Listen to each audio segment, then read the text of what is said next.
News first ವಿಶೇಷ ಕಾರ್ಯಕ್ರಮಕ್ಕೆ ಸ್ವಾಗತ. ನಾನು ಲೋಕೇಶ್.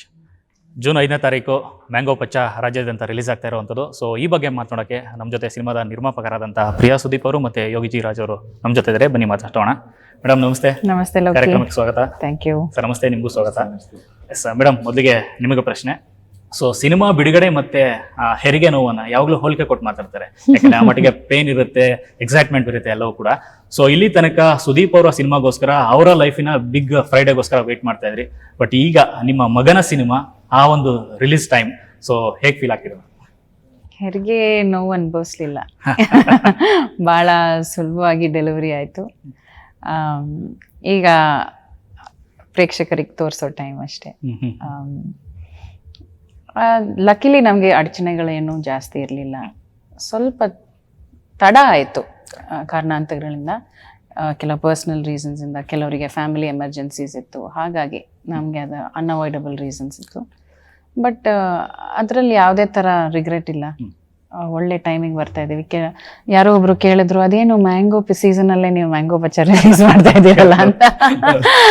ಮ್ಯಾಂಗೋಗೂ ಇದಕ್ಕೂ ಸಂಬಂಧ ಇಲ್ಲ. ಬಟ್ ಆದರೂ ಎಲ್ಲ ಏನೋ ಒಂದು ಸೂಚನೆಗಳು, ಒಳ್ಳೆ ಒಂದು ಟೈಮಲ್ಲಿ ನೀವು ರಿಲೀಸ್ ಮಾಡ್ತಾ ಇದ್ದೀರಾ ಅಂತ ಒಂದು ಸೂಚನೆ, ಒಂದು ಬ್ಲೆಸ್ಸಿಂಗ್ ಥರ ನಂಗೆ ಅನಿಸ್ತಾ ಇದೆ.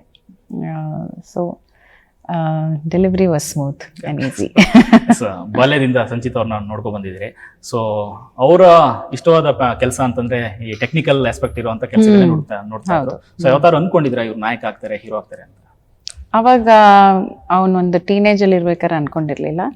But as he was becoming a man, ತುಂಬ ಹ್ಯಾಂಡ್ಸಮ್ ಆಗ್ತಾ ಇದ್ದ.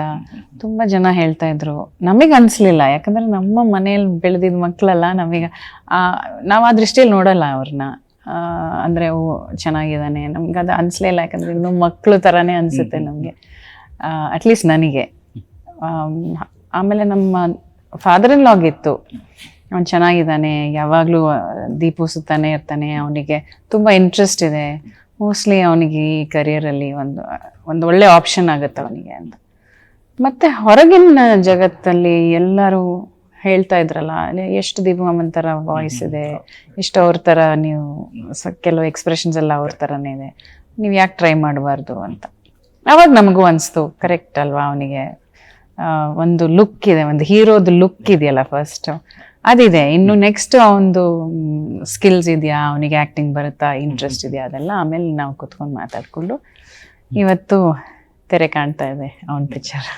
ಸೊ ಒಂದು ಫನ್ ಇನ್ಸಿಡೆಂಟ್ ಹೇಳ್ತೀರಿ ಒಂದು ಇಂಟರ್ವ್ಯೂನಲ್ಲಿ. ಅಂದ್ರೆ ನಿಮ್ಮ ಮನೆಯವರೆಲ್ಲ ನಿಮ್ಮ ಮದುವೆಗೆ ಒಪ್ಪಿರ್ತಾರೆ, ಒಪ್ಪದ ಒಂದೇ ಒಂದು ಕ್ಯಾರೆಕ್ಟರ್ ಅಂದ್ರೆ ಅದು ಸಂಚಿ ಅವರು. ಬಟ್ ಇವತ್ತಿಗೆ ನಿಮಗೆ ತಂದೆ ತಾಯಿ ಸ್ಥಾನವನ್ನು ಕೊಟ್ಟಿದ್ದಾರೆ. ಬಟ್ ಒಂದು ಕ್ಷಣ ಯೋಚನೆ ಮಾಡೋದಾದ್ರೆ ಮೇಡಮ್, ಸುದೀಪ್ ಅವರ ಮೊದಲ ನಾಯಕನಾಗಿ ನಡೆಸಿದಂತ ಸಿನಿಮಾಗೆ ಪ್ರೊಡ್ಯೂಸ್ ಮಾಡಿದವರು ತಂದೆಯವರೇ, ಸಂಜಯ್ ಸರ್. ಸೊ ಅದೇ ತರ ಈ ಸಿನಿಮಾಗ ಕುಟುಂಬದಿಂದನೇ ಪ್ರೊಡ್ಯೂಸ್ ಮಾಡ್ತಿದ್ದಾರೆ, ನೀವು ಕೂಡ ಬಂದಿದ್ದೀರಿ. ಸೊ ನಿಮ್ಮ ಪ್ರೊಡಕ್ಷನ್ ಅಲ್ಲಿ ಸಿನಿಮಾ ಮಾಡ್ತಿದ್ದೀನಿ ಅನ್ನೋ ಸಂದರ್ಭದಲ್ಲಿ ನೀವು ಕೊಟ್ಟಂತ ಆನ್ಸರ್, ಅಂದ್ರೆ ನಾನ್ ಮಾಡ್ತಾ ಇದ್ದೀನಿ ಸಿನಿಮಾ ಅಂತಂದಾಗ ಅವರ ಒಂದು ರಿಯಾಕ್ಷನ್ ಹೇಗಿತ್ತು? ಸೋ ಎಕ್ಸೈಟೆಡ್, ತುಂಬಾ ಖುಷಿ ಪಟ್ಟ. ಯಾಕಂದ್ರೆ ಅವನಿಗ ಕಂಫರ್ಟ್ ಲೆವೆಲ್ ಇದೆ ನನ್ನೊಟ್ಟಿಗೆ ಮಾತಾಡಕ್ಕೆ, ಏನಾರ ಐಡಿಯಾಸ್ ಡಿಸ್ಕಸ್ ಮಾಡಕ್ಕೆ. ಯಾಕಂದ್ರೆ ಹೆಚ್ಚಿಗೆ ಮಾತಾಡದೇ ಇರೋ ವ್ಯಕ್ತಿ ಅವನು, ತುಂಬಾ ಮಾತು ಆಡಲ್ಲ, ಸ್ವಲ್ಪ ಶೈ ಆಗಿರ್ತಾನೆ. ಸೊ ಈಸಿ ಆಗೋಯ್ತು ಅವನಿಗೆ ಒಂದು ಡಿಸ್ಕಷನ್ ಮಾಡೋಕ್ಕಾಗಲಿ. ಬಟ್ ಅಷ್ಟೇ ಈಸಿಯಾಗಿ ಅವನು ಅವ್ರ ಸುದೀಪ್ ಹತ್ರನೂ ಮಾತಾಡ್ತಾನೆ. ಬಟ್ ಫಸ್ಟ್ ನನ್ನ ಹತ್ರ ಬಂದು ಎಲ್ಲ ಡಿಸ್ಕಸ್ ಮಾಡಿ ಅವ್ನಿಗೆ ಏಜ್ ಮಾಡ್ತಾನೆ, ಓಕೆ ಇದು ದೀಪ ಮಾಮನ ಹತ್ರ ತಗೊಂಡೋಗ್ಬೋದಲ್ಲ ಅಂತ. ಆಮೇಲೆ then he will discuss. So it was a lovely bond. ನಮ್ಮ ಬಾಂಡ್ ಇನ್ನೂ ಸ್ಟ್ರಾಂಗ್ ಆಯಿತು ಅಂತ ನಂಗೆ ಅನ್ಸುತ್ತೆ.